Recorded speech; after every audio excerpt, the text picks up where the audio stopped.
الحمد لله رب العالمين وصلى الله وسلم وبارك على ختم الأنبياء وإمام المرسلين سيدنا ونبينا محمد المتوج بالجلال والجمال والكمال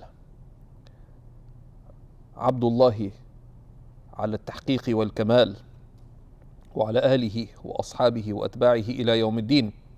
We apologize for our late start. Many things happening. Alhamdulillah ala fadlihi. So we are in our lessons on the commentary of Imam Sawi on Jawhara al-Tawhid, and we are looking at the affirmative attributes, and we have reached the attribute of ilm, of divine knowledge.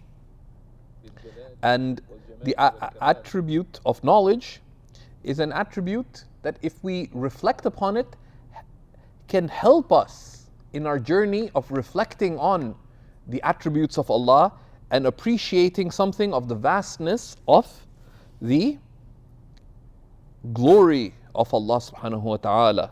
Because we do not magnify Allah as He deserves to be magnified. We don't, we sort of put a placeholder, yes, God, great, and move on. But we don't pause and reflect or realize anything of the vast glory of God. Right? The vast meaning the absolute glory of Allah subhanahu wa ta'ala. So Imam Sawi does a beautiful explanation here. In Jawhara al-Tawhid, the author, rahmatullahi ta'ala alayhi, tells us, وَعِلْمُهُ وَلَا يُقَالُ مُكْتَسَبْ. Right? And his knowledge, and we do not affirm that it is acquired. فَاتْبَعْ سَبِيلَ الْحَقِّ وَاطْرَحِ الرِّيَبْ. So follow the way of truth and cast aside all doubt, all confusion. Right? وَعِلْمُهُ. So we affirm the knowledge of Allah subhanahu wa ta'ala. Now, the role of mutun, of primers, is that they don't give us details. Right? They touch upon the key issues and they don't give us details. Which is why it is critical for a talib ilm to master the mutun, but mastery of the mutun is not simply to memorize them. One of the critical elements that the student of knowledge needs to have mastery of is not just to know superficially what the matan says, but you have to know the definitions of the key terms. In many ways, the matan is a placeholder for definitions. Secondly, for key issues. Number 3 is unpacking key details. So, وَعِلْمُهُ, right? So this is now the third of the attributes. So he tells us, قَوْلُهُ وَعِلْمُهُ. So this is line 28 of Jawhara al-Tawhid. وَعِلْمُهُ قال الإمام الصاوي رحمه الله تعالى قوله وعلمه هذه هي الصفة الثالثة من صفات المعاني. This is the third of the attribute of the affirmative attributes. وهي, and it is صفة أزلية قائمة بذاته تعالى تتعلق بالواجبات والجائزات والمستحيلات تعلق إحاطة وانكشاف. The divine attribute of knowledge is an eternal attribute subsisting through the entity of Allah that relates to the necessary, the possible, and the impossible, the absurd,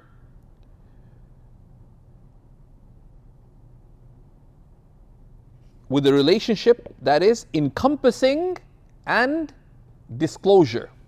Right? Encompassing and disclosure, and for the purpose of clarity, because inkashafa can have the meaning of changing from one state to the other, from not knowing to knowing.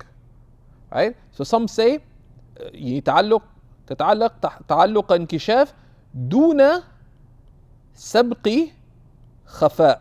Some definitions put this critical element of دون سبق خفاء, without ever not having known it. Right? So Allah's knowledge is an eternal attribute subsisting through the entity of Allah that relates to the necessary, possible, impossible. Impossible, the absurd, the mustahil. What is its relationship? It is ihata, encompassing, that emphasizes that it relates to all the necessary, all the possible, all the absurd. How does it relate to them? Inkishaf, disclosure. But disclosure, inkashafa, and if you want to look in some of the other commentaries on Jawhara al-Tawhid, it explains what's meant by this infa'ala pattern. And is it appropriate to use here? And of course, no language is appropriate to Allah subhanahu wa ta'ala, right? Which is why many a thoughtful person throughout history of the people of, you can call them of, who thought about the divine, whether the philosophers, the theologians, the mystics, said that God is the great unknowable, He is the great unnameable, He is the great undescribable. And some said that the only way to talk about the divine is silence, because even calling Him great falls short of describing His reality. But guided reason, we affirm that there is a role for reason with its limitations, and there is a reality of revelation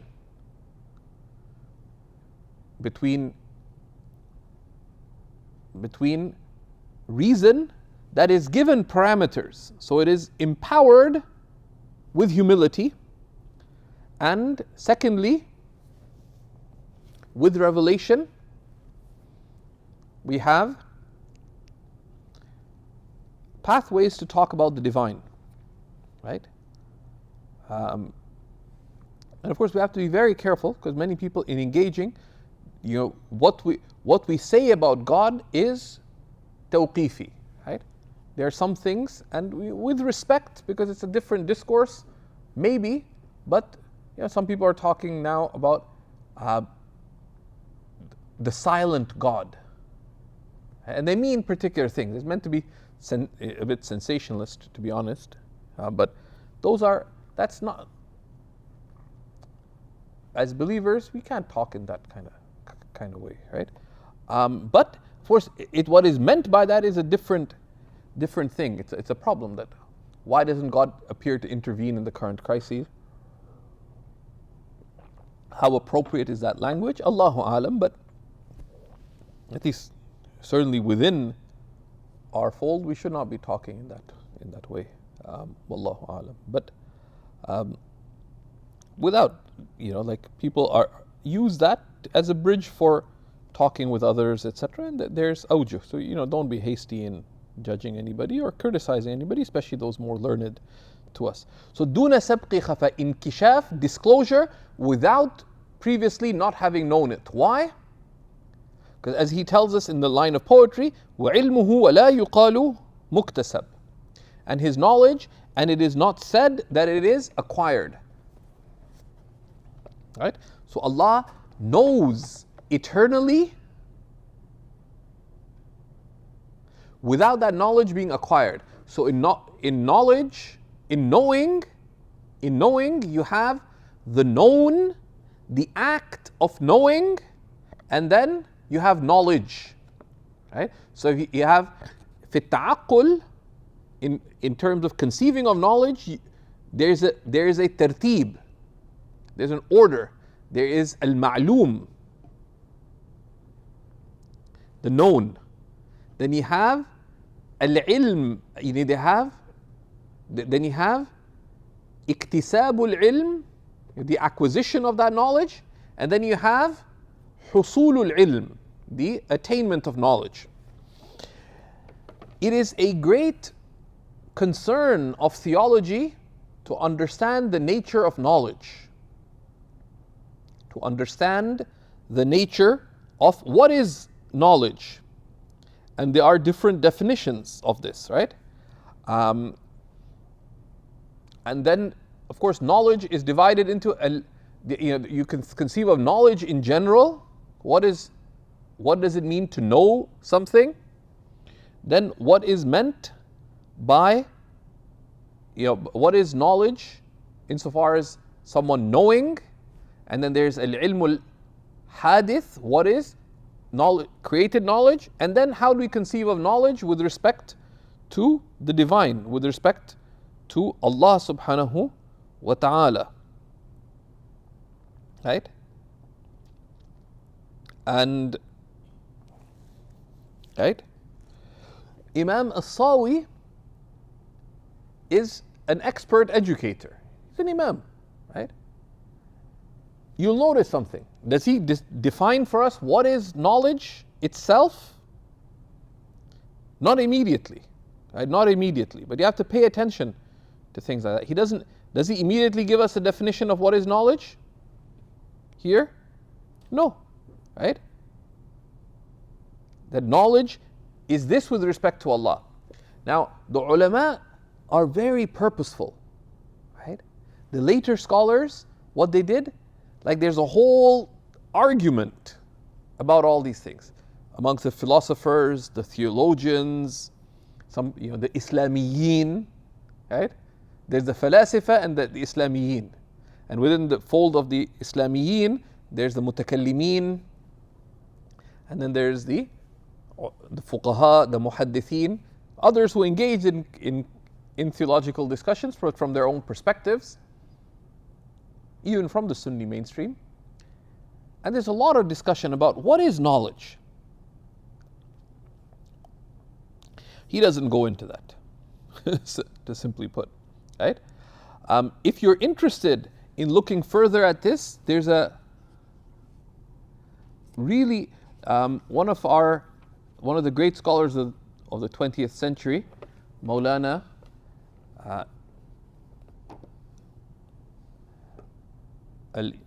al-Allama Muhammad Muhyiddin Abdul Hamid, in his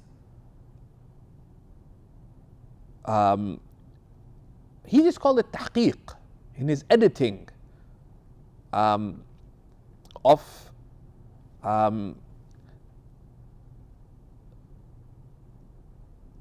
إتحاف المريد شرح جوهرة التوحيد, which is the Sharh ibn al-Nazim, the commentary of Abd al-Salam ibn Ibrahim al-Laqqani, right?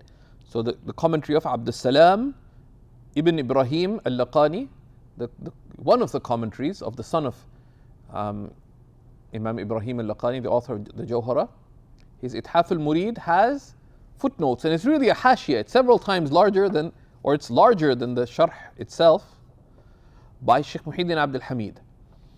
And because some of the other works go into really unpack it and make it very complicated, but here there are some really nice things. It's a couple of pages. You don't have to look at all of it, but it's a couple of pages. We'll take pictures of these and share them as a PDF, right?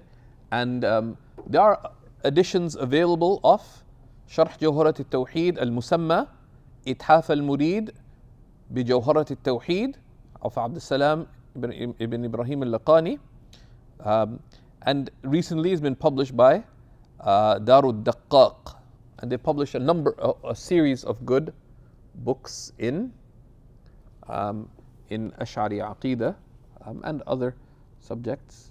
Some book publishers don't have the wits to promote their own books in their own books, but alhamdulillah.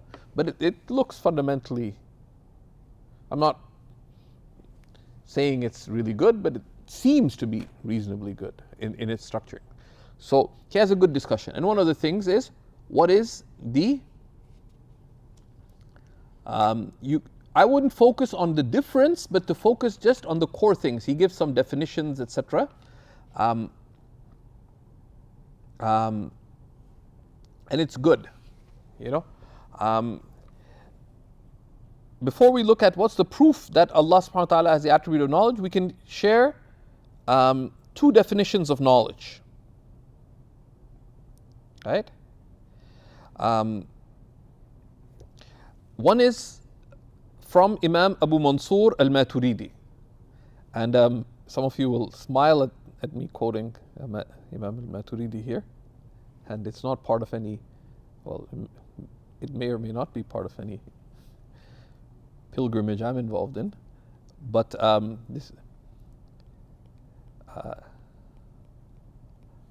this is quoted by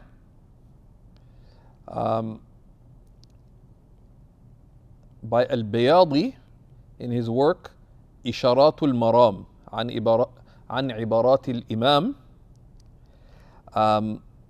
page 39. Isharatul Maram, and I'll share the image of that with you. We should keep it with this lesson. Imam al-Bayadi took the various treatises of Imam Abu Hanifa related to Aqidah, and he gathered them all into a matan. So pieced them together very intelligently, seamlessly. And then he wrote a commentary on it. But it's sort of a upper intermediate level commentary, in some ways advanced.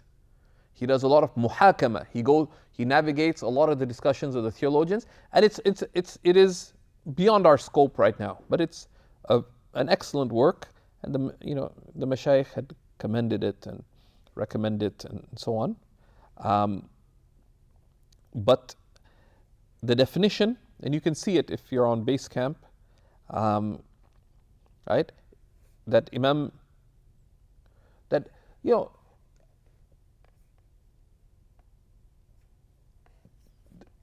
and al-Bayadi leaves many things implicit. So he says, وَلَمَّا كَانَ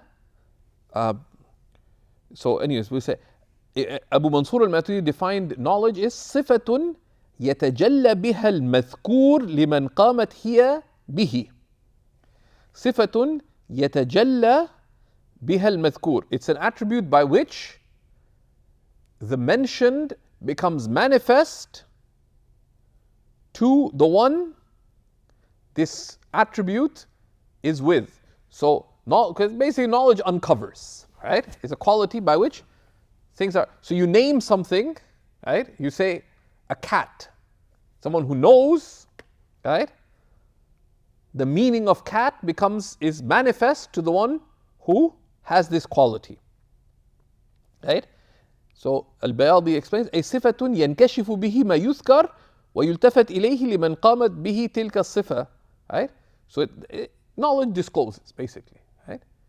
So Imam al-Maturidi gave this definition, and broadly the theologians have gone that al-ilm يكشف is صفة انكشاف, right?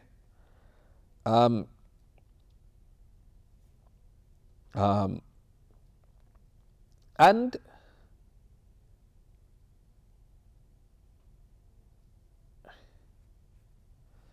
same, I'll share a second page, right? That, but I'm not going to comment on it, just for the purpose of someone wants to be rigorous about it. You could put the two together if you wish. Right? Because knowledge makes things absolutely distinct. And knowledge is decisive. That's some of the meanings of ilm in the Arabic language. So in that sense, sensory perception is not knowledge.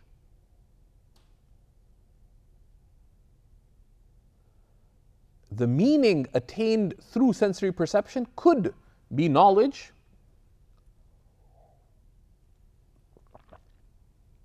and that's a separate discussion, but something to be aware of. And at the end of times, one has to be aware. That's why theology is that just because you see something doesn't mean it's true. Why? Because that's the nature of the senses. That's not just sight, but it's also sound. And especially when the senses come together, the human being is influenced by sight plus sound and the more senses that come in, the human being is affected. But the aql has to have tajreed. The intellect has to be able to step back from the senses and be an arbiter of the senses. And that's something that's discussed. And Shaykh al-Buti goes into this, and there's a reason he feels the need to go into this in Kubra al-Yaqiniyat al-Kawniyah and others as well. That what is the nature of knowledge acquired through the senses? And this is discussed very technically by the theologians. Shaykh al-Buti does a beautiful job. And one day, inshallah, we'll go through the muqaddimat of Shaykh al-Buti in a structured manner, bi'idhnillahi ta'ala. But just to be aware, just because you can see it, you can hear it, doesn't mean anything. And there are times we know it's easily doctored. That's of the nature of Dajjal, of deception. And Dajjal manifests himself at a time when Dajjal he is the master manipulator. Right? Anyways, Allahumma salli ala Sayyidina Muhammad wa alihi wa sahbihi wa sallam. Okay. والدليل على ثبوت العلم له سبحانه وتعالى أن تقول الله صانع للعالم صنعا متقنا بالإرادة والاختيار وكل من كان كذلك يجب له العلم ينتج الله يجب له العلم. Right?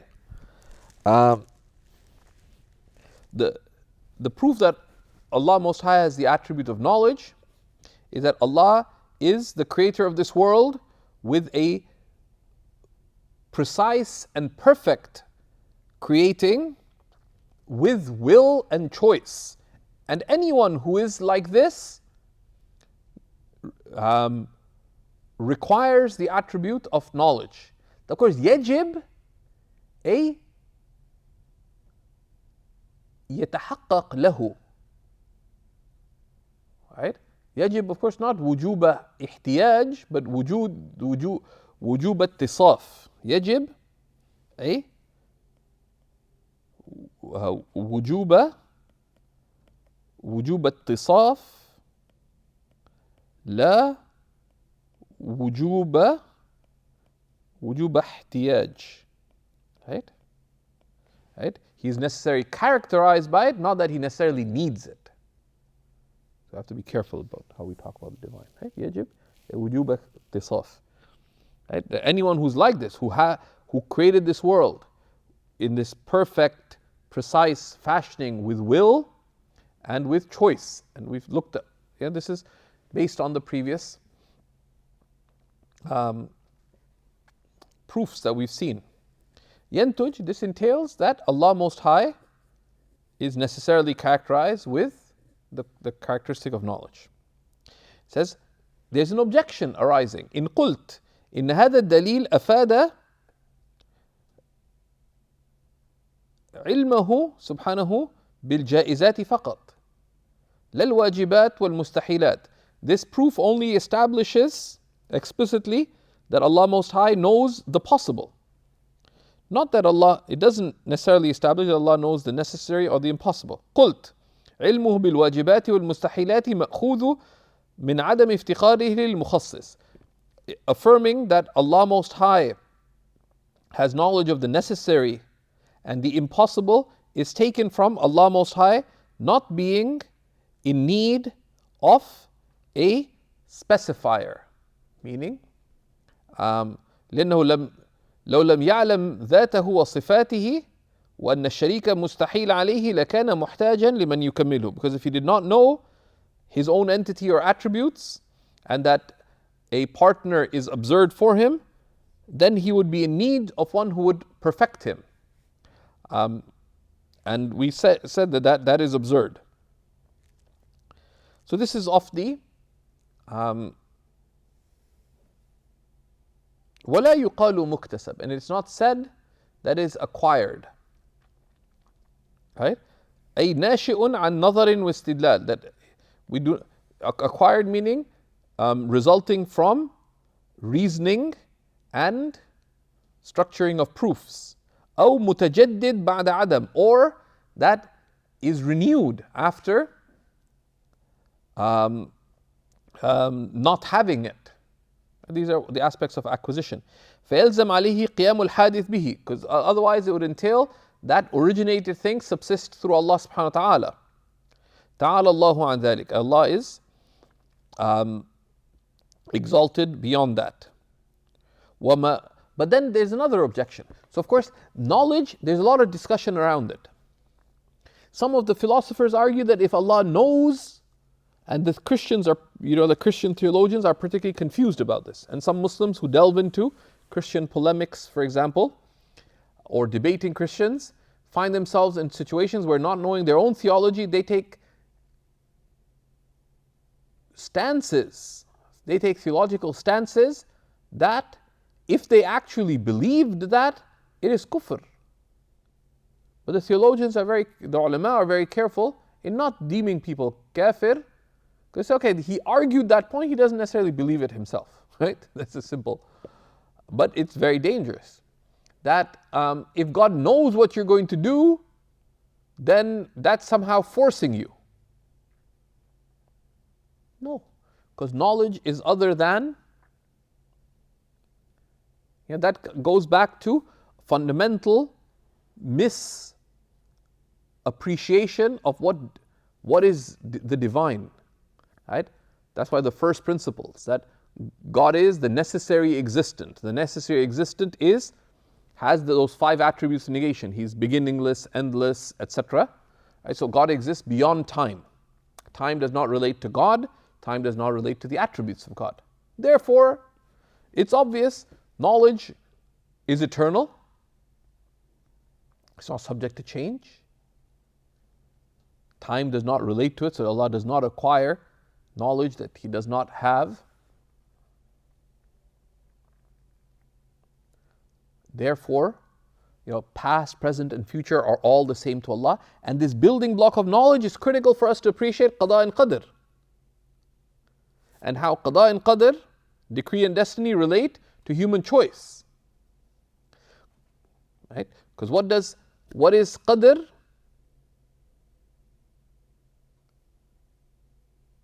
The destiny is إيجاد الله تعالى الأشياء بقدرته في حيز الزمان والمكان وفق إرادته الأزلية.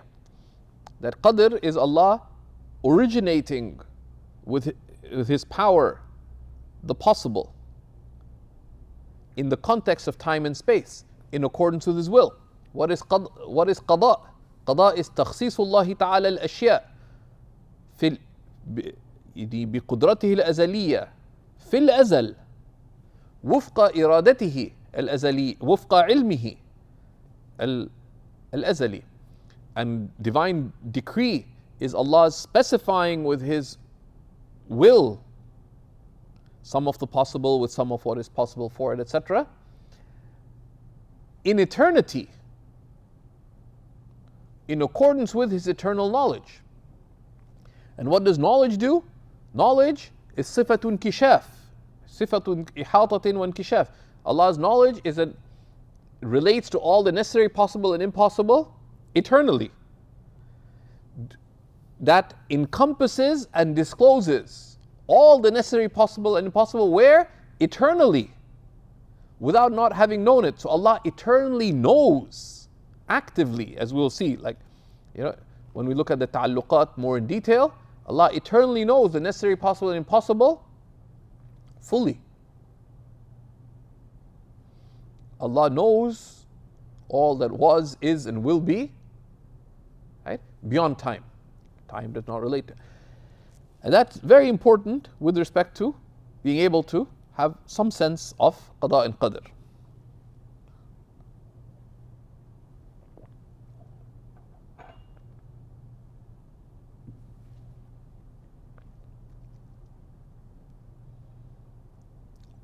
In affirming qada and qadr, and also affirming in affirming responsibility and accountability. Of course, at the same time, Allah talks to us on our own terms, and that's what He'll touch upon next. But even, for example, when we make dua and so on, we, the one who has theological awareness and spiritual awareness, their dua is not like the one who is heedless. Right? The one who's grateful for blessings, but with theological awareness and spiritual awareness, their appreciation of it is different. Right? What does Ibn Ata'illah says? عِنَايَتُهُ فِيكَ لَا لِشَيْءٍ مِنْكَ. His concern for you is not for something that's from you.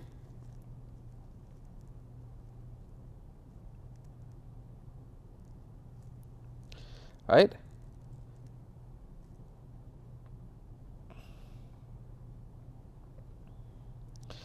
Because إِنَايَتُهُ فِيكَ لَا لِشَيْءٍ مِنْكَ. His concern, the divine concern for you is not for something that is from you.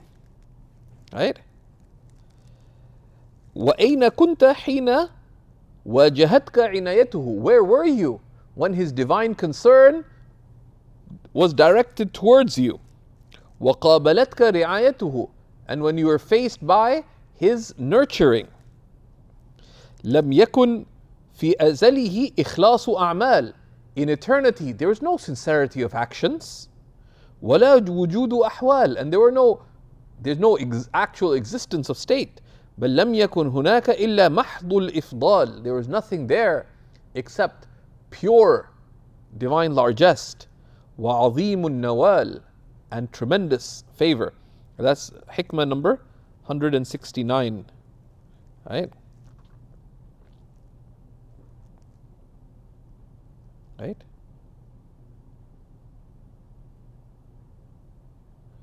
Right? And you can see there's, and that has to do with the adab of dua, and Ibn Ata'illah has amazing insights related to the adab of dua, right? That that we could reflect on hikmahs 166 to 169, and we can share those.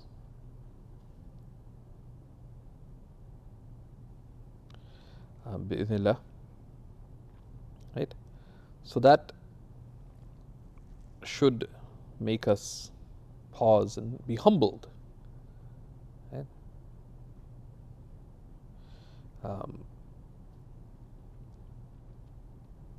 Allahumma salli ala Sayyidina Muhammad.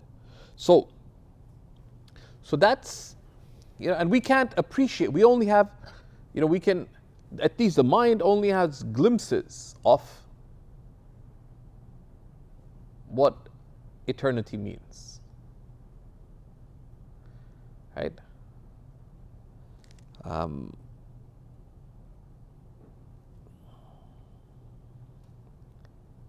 So Allah subhanahu wa ta'ala is merciful to us. He addresses us on our terms frequently in the Quran. Right? Because that's the nature of language. Right? As a bridge, one, to understand as relates to us. And number two, as a bridge then to go from understanding to realizing to the stations of the realized. So he said, there's an objection. But there's verses in the Quran that seem to indicate that knowledge is acquired. So he tells us, وَمَا وَرَدَ مِمَّا يُوهِمُ اكْتِسَابَ عِلْمِهِ سُبْحَانَهُ وَتَعَالَى مُؤَوَّلٌ. Anything that has been related that would seem to indicate, or whose apparent purport would seem to indicate that Allah's knowledge is acquired, is all mu'awwal, is all figuratively interpreted. It's not literal. قال تعالى ثم بعثناهم لنعلم. Then we sent them so that we may know. Right? From Surah Al-Kahf. Right? So that we may know أي الحزبين أحصى لما لبثوا أمدا. Which of the two parties ... Right? From Surah Al-Kahf verse 12. فظاهر الآية أن إيقاظهم أن بإيقاظهم يتجدد علم الله تعالى عن ذلك. Because the literal purport of the verse would appear to indicate that by wakening them, Allah's knowledge is renewed. Then we sent them forth to know. وحاصل التأويل, and the sum of the interpretation is أن تقول إن قوله لنعلم أي ليظهر لهم متعلق علمنا. That لنعلم, that in order to know means so that we may manifest to them what our knowledge relates to. أي لنعلنهم, that so that it may be known, not so that Allah may know, so that it may be known. واللام للعاقبة, and the lam here لنعلم is the lam of consequence. والفائدة, and of benefit. The benefit of doing so is to manifest this. لا للعلة, it is not the lam of effect, that this will result in that. Right? That waking them up will result in Allah knowing their resultant state. قوله فاتبع سبيل الحق, so follow the way of truth. أي طريق الحكم المطابق للواقع. الحق here is referred to the truth, which is that which actually is the way of the judgment that corresponds to what actually is. That الحق مطابق الواقع. That the truth is that which corresponds to what actually is. And there's definitions of things like al-haq.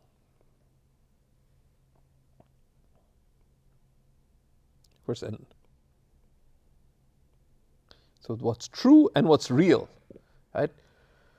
And that's why one of the term names of Allah subhanahu wa ta'ala that the people of that's come in the Quran and the Sunnah is al-haq, and it's in the adhkar of the Prophet sallallahu alaihi wasallam. In the morning adhkar, what do we say?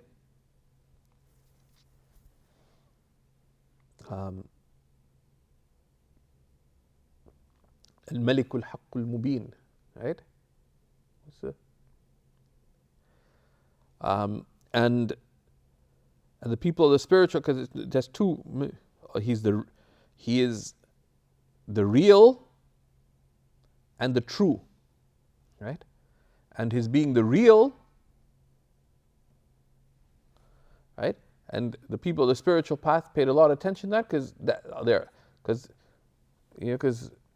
the maqasid of tasawwuf of spirituality are to go from mere affirmation of certitude to the realization of certitude, right?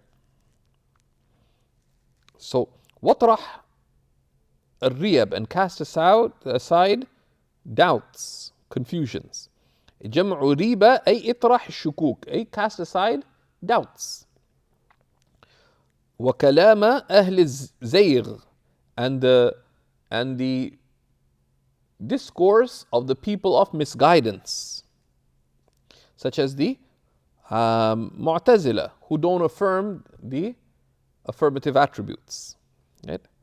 And some of that will be explained later, right? القائلين بعدم اتصافه بصفات المعاني لئلا يلزم عليه تعدد القدماء. because they had this argument that if you affirmed eternal affirmative attributes for Allah, you'd have multiple existent eternals. And the simple answer is that what is absurd is to affirm multiple eternal beings. That is shirk. But to affirm one eternal being characterized by eternal attributes, you not affirm multiple eternals. There's one eternal being. And here, the Shaykh Adib Kallas mentioned a point as well that, and this is paraphrasing him, it's not his, that fihi irshadun muhim, right? That here there's an important irshad.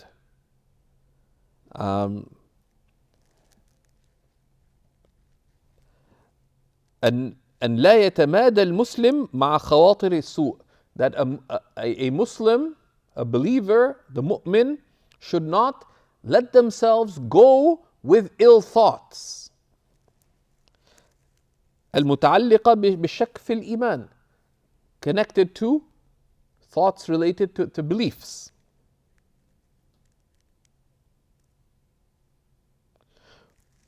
ولا يجعله محل تردد ولا ميل, and not to make that a place to have to entertain. So a bad thought comes, the khatir comes, right? You're not responsible for that, but don't linger with the thought. Don't allow the thought to become a taraddud. Shaykh Adib is using very technical language. There's khatir, the first thought that comes. What do you do when a bad thought comes up to? Say, you know what's true? Ignore that. Don't go into a discussion. Right? It's like bad advertising. You say, oh, should I really get that? No, don't even entertain the thought. Ignore. Right? Ignore it. The bad thought comes. It doesn't. ما بدها دليل. It doesn't require proof. Just ignore it. You get a crank call. You don't say, okay, who are you and why are you calling? And you get stuck. Just ignore it. Right? So don't make it a place of taraddud, of where you consider it. Just ask yourself, what is the truth? Yes, جددوا إيمانكم. The Prophet said, renew your faith. Just say, La ilaha illallah. No need to. Let alone mail or to waver on it. Right? So that's that's of course I'm sharing my poor handwriting on that. That's not from Damascus. It's from my PDF on it. But كما أفاده, this is not his exact words. Right? This is not his exact words. And then he says, حياته كذا الكلام السمع ثم البصر بذي أتانا السمع. His life, likewise his speech and hearing, then sight, as has been transmitted, has come to us through transmission. So now, we mentioned there's 7 affirmative attributes, 4 of which are rationally established. The 3 that we've seen so far, in the order that Imam Sawi mentions: power, will, and knowledge. The 4th being what we're going to look at next, which is life. These are 4 rationally established. The sound mind, when it considers the creator, the originator, the necessary existent, would necessarily affirm these 4 affirmative attributes. There's 3 others that are established through revelation, necessarily, which are speech, hearing, and seeing. So that's why he says, "Bidhi," with these has transmission come to us. With these meaning speech, hearing, and seeing. So al-hayat, life.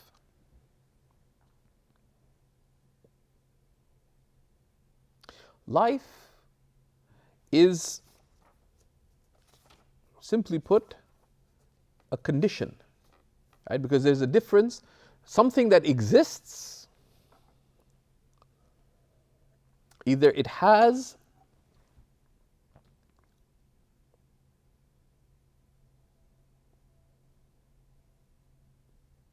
active attributes,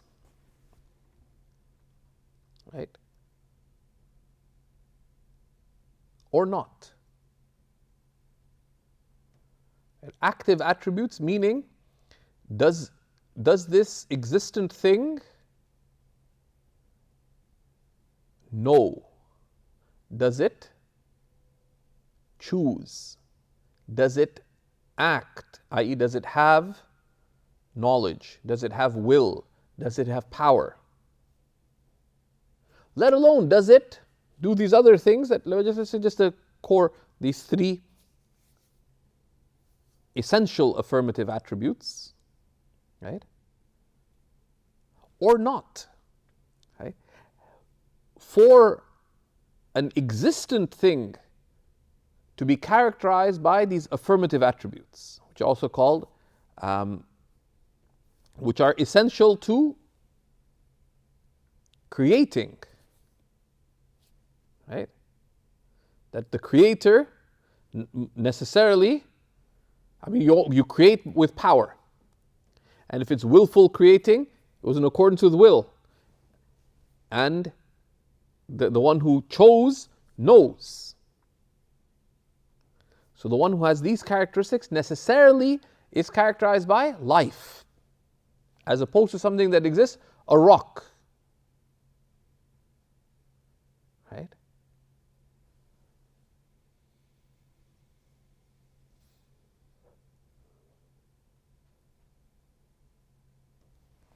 So it's akin to a condition. Like it's akin to a condition.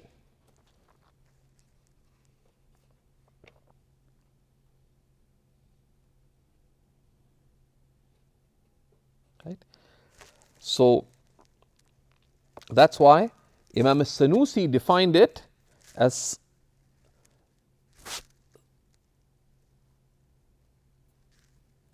صفة تصحح لمن قامت به أن يتصف بصفات الإدراك. It's an attribute that makes it sound for the one who possesses it to be characterized by the attributes of cognition.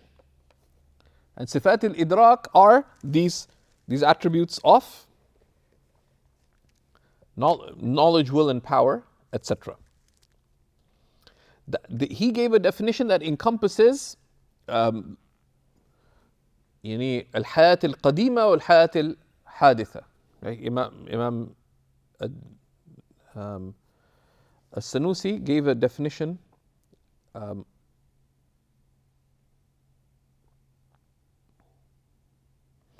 we'll share that with you inshallah.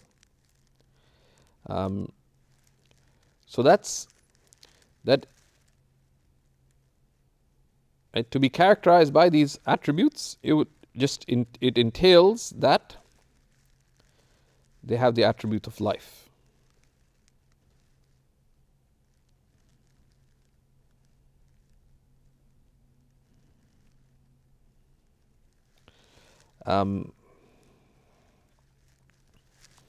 Okay. So قوله حياته, his life, هذه هي الصفة الرابعة من صفات المعاني. This is the fourth of the attributes of meaning. وهي صفة أزلية قائمة بذاته تعالى تقتضي صحة العلم والقدرة والإرادة والعلم والسمع والبصر. Right? It entails the soundness of being characterized. يعني صحة العلم أي صحة الاتصاف. Right? صحة العلم أي صحة الاتصاف, it makes it sound to be characterized by knowledge, power, will, speech, hearing and seeing, etc. Right? Because if someone does not have the attribute of life, they would not have these affirmative attributes. وَدَلِيلُ اتصافه بها أن تقول, and the proof that Allah Most High has the attribute of life is to say, Allahu muttasifun bil qudrati wal irada wal ilm, that Allah is characterized by power, will, and knowledge. وَكُلُّ مَنْ كَانَ كَذَلِكَ تَجِبُ لَهُ الْحَيَاةِ, and any who is such is necessarily characterized by the attribute of life. Yuntij, this entails, Allahu تجب له الحياة, Allah is necessarily characterized by the attribute of life. إذ لا يتصور قيامها بغير حي, because it is inconceivable that these قيامها أي قيام هذه الصفات, it is not conceivable, لا يتصور, right? قيامها أي لا يقبل العقل ثبوت, right? لا يتصور, it's not conceivable, but meaning when تصور meaning a لا يقبل, right? لا يقبل, right? ولا يصح, right? It's not accepted nor valid that these attributes subsist through other than one who is living. وَحَيَاةُ اللَّهِ تَعَالَى أَزَلِيَّةٌ, Allah's life is eternal. لَا بِرُوحٍ, without soul. بِخِلَافِ حَيَاةِ الْحَادِثِ, unlike the life of originated things. فَإِنَّهَا بِرُوحٍ, because it is with the soul.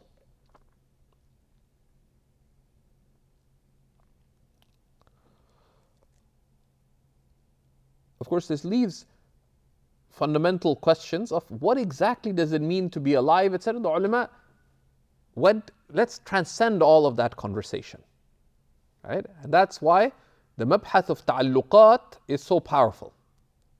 Ta'alluqat. And let's forget, it doesn't really matter, because we are not talking about originated things anyways.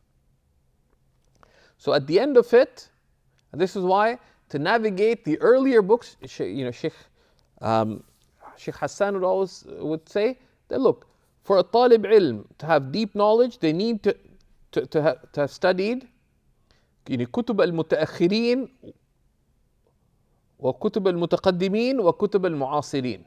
That one needs to have studied the books of the later scholars and the books of the earlier scholars, and you have to study the works of the contemporary scholars, because the contemporary scholars are trying to deal with the challenges of this age. But generally the way of the ulama is the works of the later scholars have precision, have nuance. But you need to go to the works of the earlier scholars for depth and breadth and context and understanding. But you know the precision of the later scholars and the depth and breadth of the earlier scholars, but you have no clue what's going on now, right? That's like, someone, coming, having learned, with the samurais, and they go down to fight some gangster. They come with all their fancy tricks. The guys go, just kills them, right? So you need to know where you are, right? And how you apply those skills. It's not to denigrate those skills and not to say that the gangster is more skilled, right? But don't get gangstered by somebody because you don't know what weapon they have, right? But just learning how to be a gangster does not give you a lot of skills, right? So it's very important, right, to be aware. And alhamdulillah, I used to listen, I used to huff and puff and complain. Shaykh Hassan, in each of the subjects we covered, kept insisting that we studied later works. He'd force us, he would encourage us to go and read some of the classical works, earlier works as well. Look this up here, look this up in Ghazali, look this up in this. But at the same time, he would force us to read contemporary works and sometimes to critique them politely. We're like, why bother? He says, shoof. And sometimes he'd recommend a book, said, read from this and be aware of 1, 2, and 3. And present such and such thing and tell me what's the issue with it. Right? Because frequently, because one of the efforts of modern books has been to simplify. To simplify the language, to simplify the issues. But sometimes some of that simplification retains the precision, retains the nuance, retains the depth, retains the breadth. Sometimes it is just dumbed down. You lose the precision, the depth, precision and nuance of the mutaakhireen, the depth and breadth of the mutaqaddimin, of the earlier scholars. But you benefit that sometimes you can see what are the efforts of contextualizing the knowledge of the contemporaries. And sometimes there's very successful attempts in some places, and other places not so. But that's something that comes step by step, inshallah, and after this we'll be touching upon some of those works, and some of it will be coming. But similarly, some people say, well, let's just go to the early books. Who needs to read Alfiyat ibn Malik? Let's open Kitab Sibawayh.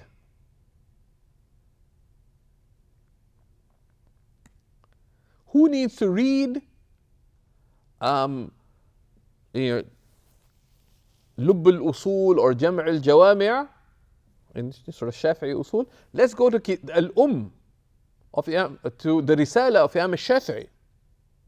Let's go straight. But that is so deep and so wide, you'll be lost. So the way to get to the mutaqaddimin is through the mutaakhirin. That helps you get there.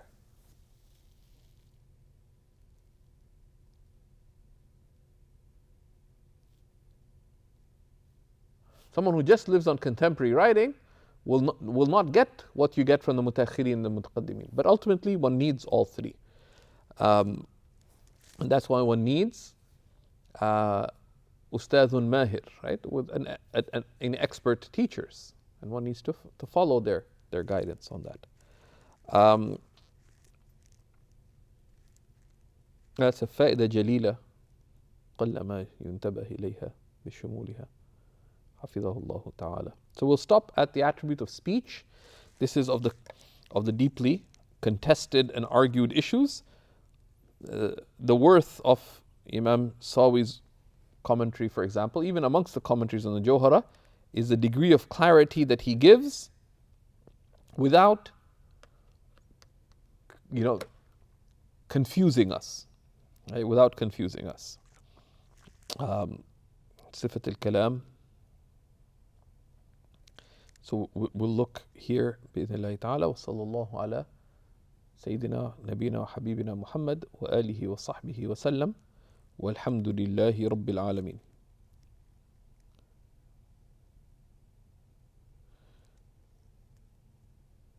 Any questions here?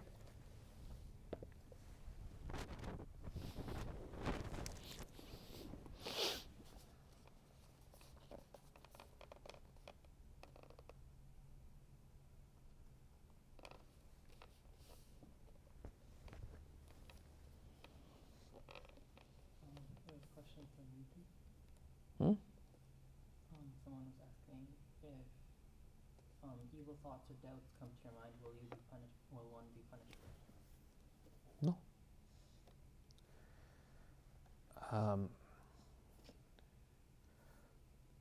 So the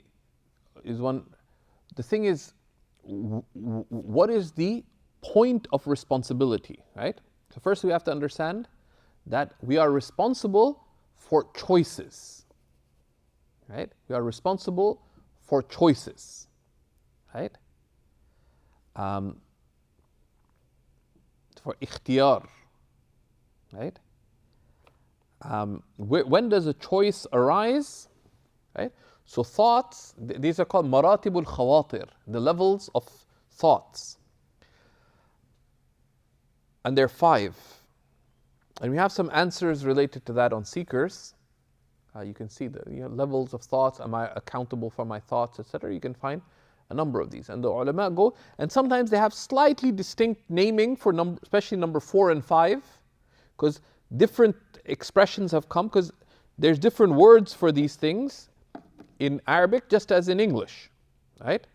But, so first, the first thought that sort of when it falls into your head, into your mind, this is called the khatir. It's a thought when it occurs. Khatara, a waqa'a, or dhahara, right? It's the thought appears, right? There is no accountability. Someone thinks of an idol. They're not responsible. Like the thought comes, no responsibility. Why? Because you don't choose the thoughts that come to you.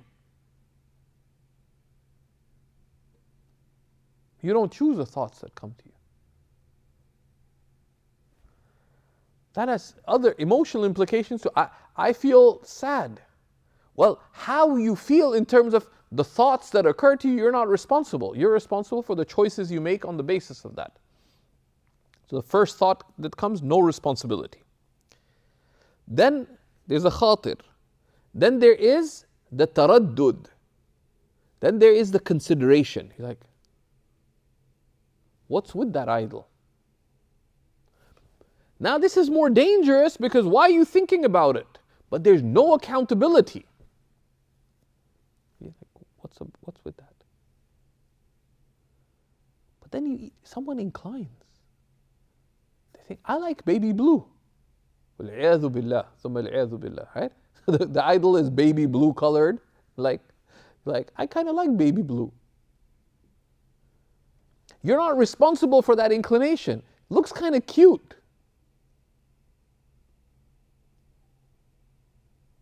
You're not. That's dangerous now because you're now on a slope, right? So khatir, first thought. Then there's taraddud. Then there's consideration. You're weighing it. Then there's inclination, mail. This is more dangerous, but there's no moral responsibility there except al-hadar al-shadid. Right? So the first 3, if we recap, when the khatir comes, what the adab with the khatir is, the first thought is الطرح. Like, is this cast aside? Ignore it. عدم الالتفات is just pay no attention to it. What does السرخسي say? السبيل في الوسوسة قطعها وعدم الالتفات إليها. The only way with misgivings, with bad thoughts, is to get rid of them and paying no attention to them. Right? And this atf is lil bayan, right? In the sense, not in the grammatical sense, but it's to clarify. How do you get rid of them? By paying no attention to them. Then the second thought, you have to do the same thing. You have to ignore it. You have to cease and desist. And wal hadar, and have caution. Be careful. The third, if you have this inclination, you have to again stop. Is stop مع الحذر الشديد, with great caution, because you're on a slippery slope. مع الفرار, and fleeing from it. You have to get yourself out of there. How? Right? And one of the adab is, you have, with a bad thought at that point, you're not responsible, but you make istighfar. ستر القبيح وإظهار الجميل. Right? Say astaghfirullah. But part of the meaning of astaghfirullah is turn to Allah. Say, A'udhu billahi minash shaitan rajim. You flee from the shaitan towards the Rahman. Make dhikr. Change your context, etc. Even though you're not responsible, but you're on the slippery slope. So what do? You don't just stop. You have to stop slipping, but you have to be really careful and you need to get out of there. Number 4 is when you've gone from slipping to actually falling, which is al-azm. You say yes to it.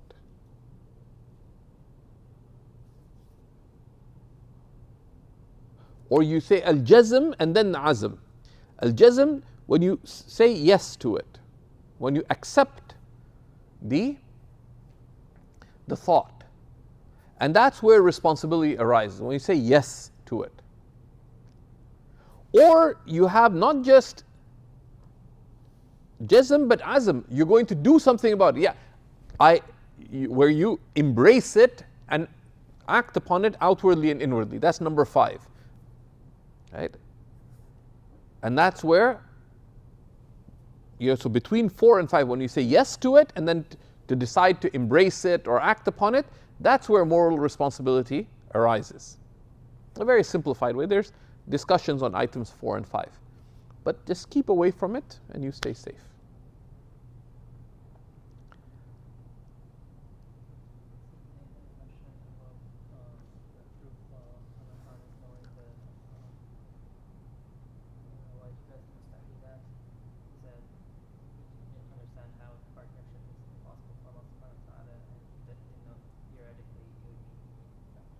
Sorry? You didn't understand how partnership is impossible for Allah and you didn't know theoretically it would mean imperfection. Partnership in what?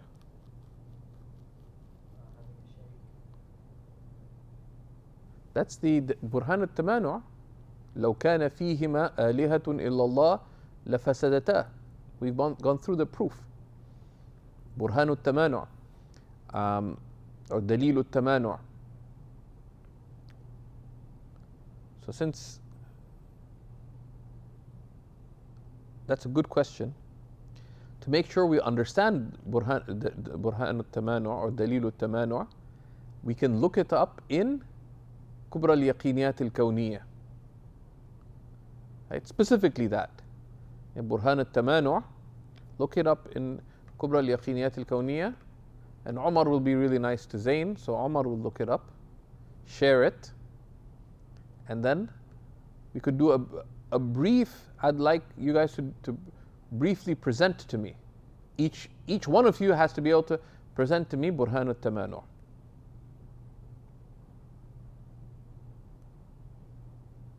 before the Monday class.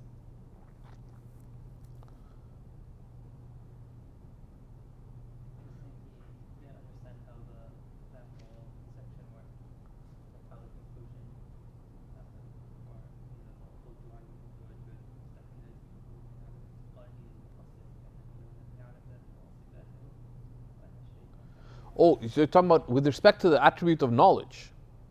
With respect to the attribute of knowledge, that it goes back to the attributes of negation. Right? In that we affirm that Allah is eternal, He is everlasting. We affirm that Allah subhanahu wa ta'ala is what? Mukhalif lil hawadith. So you could argue it from Mukhalif al-Hawadith, that his knowledge is not like the knowledge of created things, number 1. Number 2, his knowledge is independent. Right? His knowledge is independent and his knowledge is one. Right? So this goes back particularly to those two. This is why, very interestingly, and Jazakallah khair for reminding me on this, and I mean it. Like, if we don't get it in time for when we finish the affirmative attributes, we can pause the class till you guys get around to it. There's other assignments that are due, folks. Please, let's remember those. right? Like the mutammima halfway assignment thing. But for this, by the time we get to the end of the affirmative attributes, we need a listing properly done of the definitions of each of the affirmative attributes. 7 definitions, right? From Tuhfat al-Murid, written out. But then there's a nuance. In the Hadiyya al-Ala'iyya,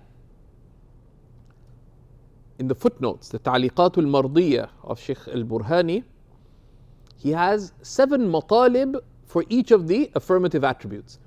Please write them out. Right? And in summary,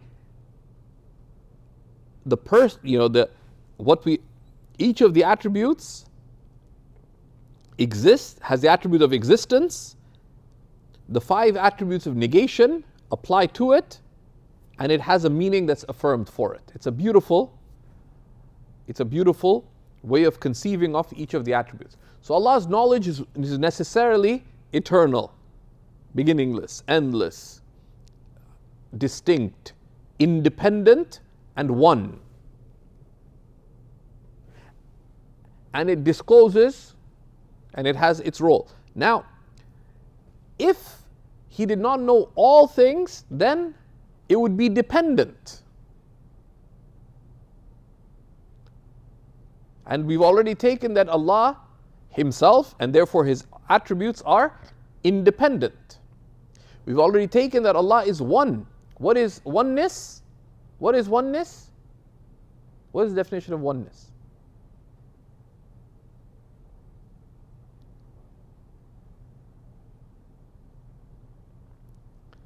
Right? It's سلب it's نفي التعدد. الوحدانية عبارة عن نفي التعدد في ذاته وصفاته وأفعاله. It's a negation of, right, multiplicity in His entity, attributes, and actions.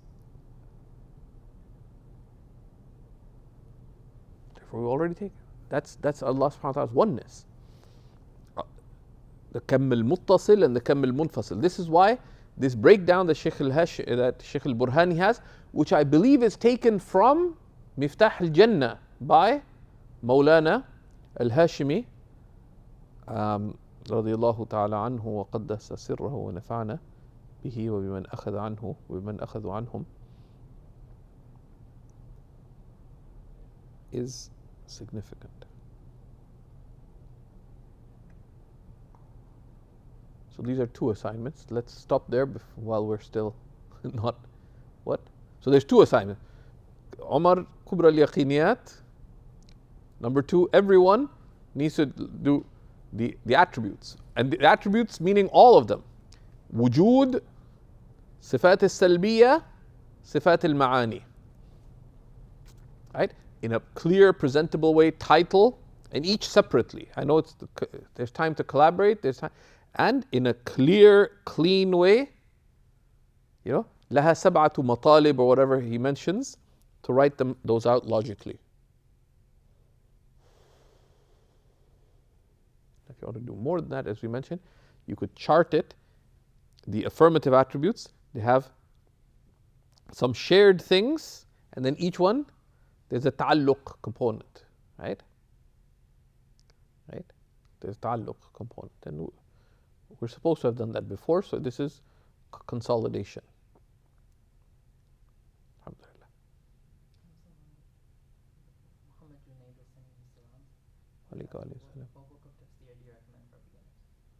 In Arabic or in English? In English? Allah.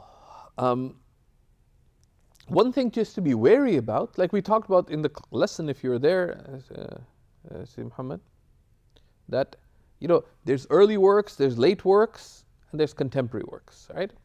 Now, books have different purposes. Tafsir, right?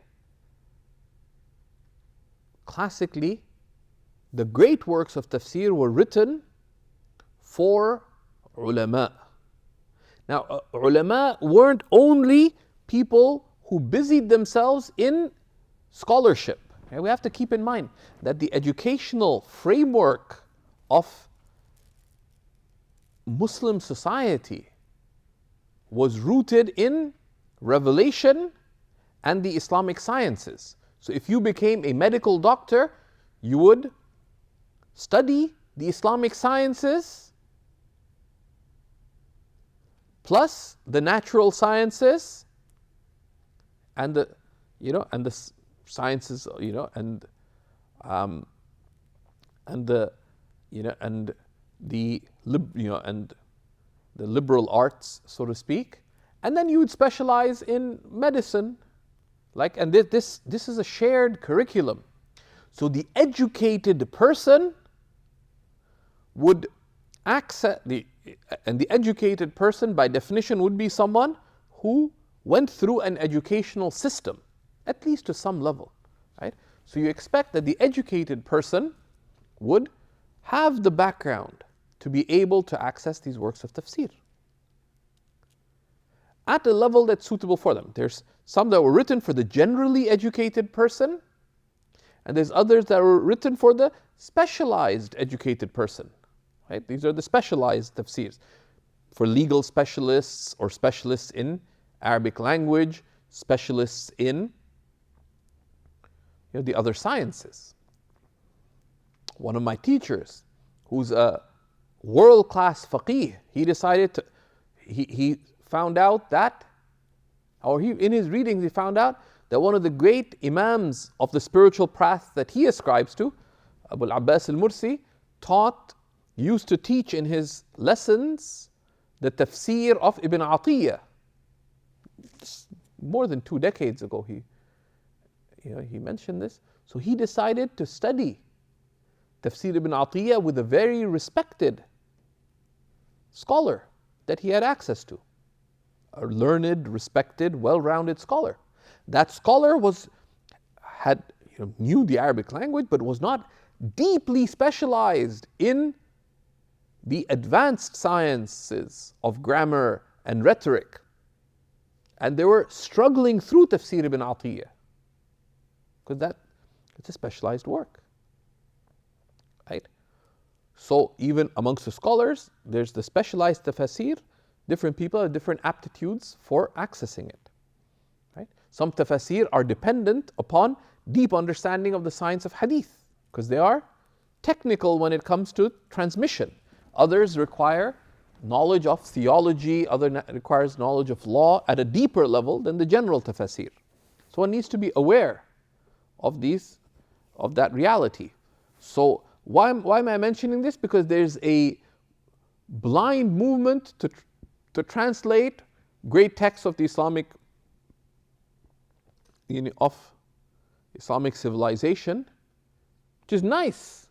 But the person translating it frequently, with rare exceptions, has no clue of what they're translating. They were just asked to translate it. Would they understand the Arabic, not just the language, but the meanings? No. Are they trained in those subjects? No. Right? So it's like the blind teaching to the blind about something that they don't understand. So some of the great tafsir that are translated, they're not for a common audience. You ask the scholars, if they teach tafsir, do they primarily rely on those tafsir? No. So one needs to be aware of that, right? Just because a big tafsir is out there, the focus shouldn't be on names and wow, it should be on substance, that what is suitable to my level. So in English, there's a number of different things that are out there.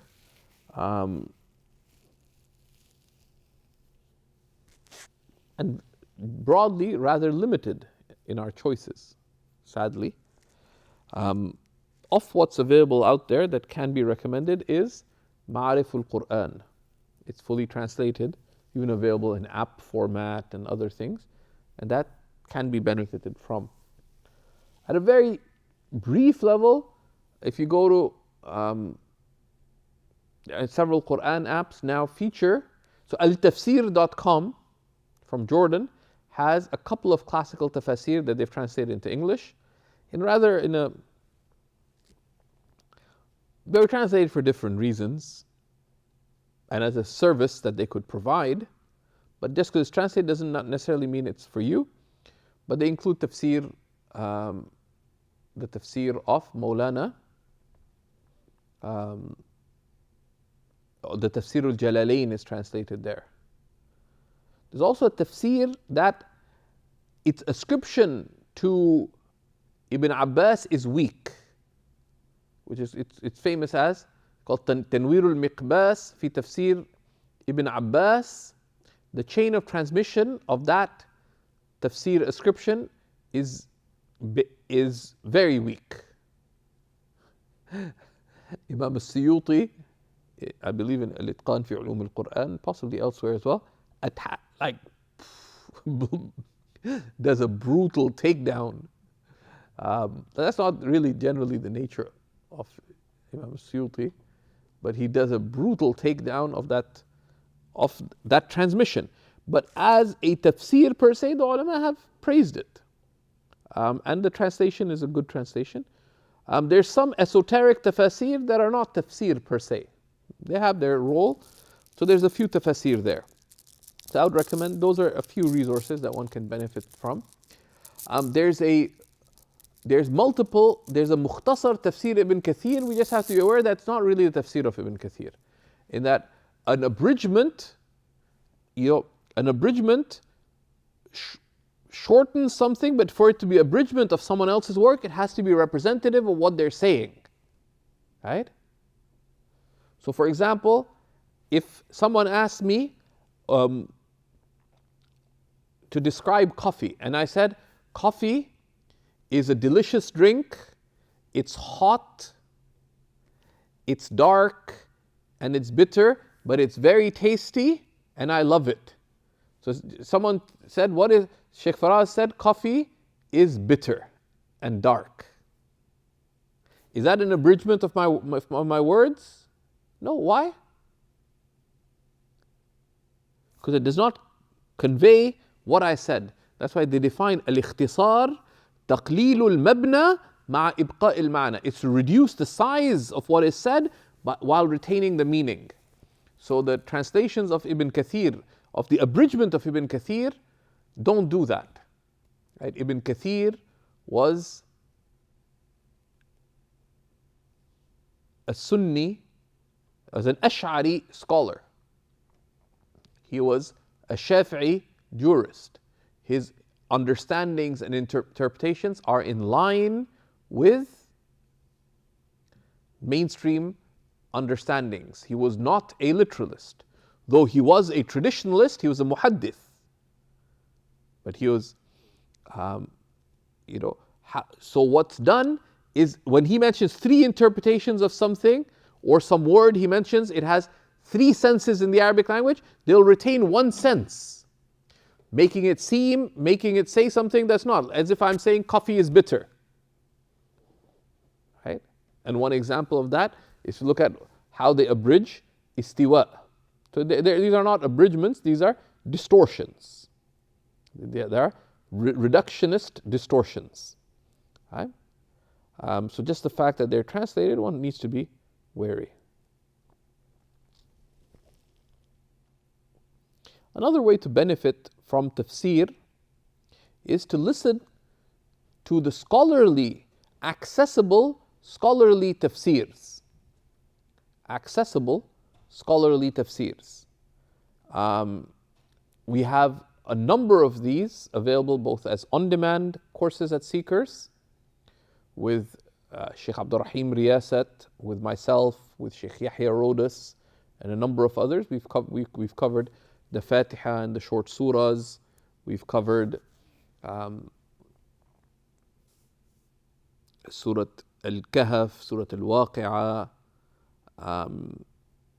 Surah Al-Rahman, Surah Al-Hujurat, Surah Yasin, many of these great surahs, both as in the on-demand section of our courses and also as part of our Islamic studies curriculum. And these are all available and they're all completely free, based on classical tafsir. On Monday nights, out of Seekers Guidance Canada and broadcast worldwide, and they're there in our YouTube channel and the playlist. We have our weekly Quran circle, and we've covered, it's called the Great Openings. We've covered Tafsir of Surah Al-Fatiha, and now we're around verse 30 or 20, somewhere around there, around verse 30 of Surah Al-Baqarah, and we're going through Surah Al-Baqarah.